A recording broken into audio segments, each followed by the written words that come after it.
August સ્વતંત્રતા દિન 2025 અને 2026ના આ શુભ પ્રસંગે મને વૃક્ષારોપણ વિશે કંઈક કહેવાનો મોકો મળ્યો છે.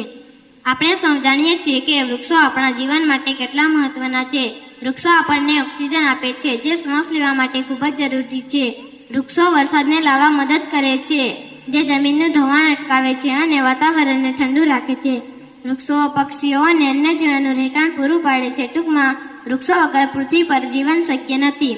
આજે આપણે જોઈ રહ્યા છીએ કે વૃક્ષો કપાઈ રહ્યા છે અને જંગલો ઓછા થઈ રહ્યા છે.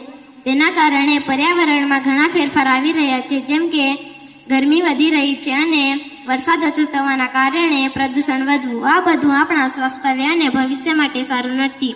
આપણે સૌએ વૃક્ષારોપણ કરવું જોઈએ. શાળામાં પણ આપણે વૃક્ષ વાવીને તેનું જતન કરવું જોઈએ. આપણે આપણા ઘરે પણ નાના છોડ લાવીને રોપી શકીએ છીએ, પણ તેનું નિયમિત ધ્યાન રાખવું અને પાણી આપવું અને તેને મોટું કરવું. ચાલો આપણે સૌ ભેગા મળીને વધુમાં વધુ વૃક્ષ વાવીએ અને આપણી પૃથ્વીને હરિયાળી અને સ્વચ્છતા બનાવીએ. યાદ રાખીએ, એક વૃક્ષ સો પુત્ર સમાન છે. આભાર.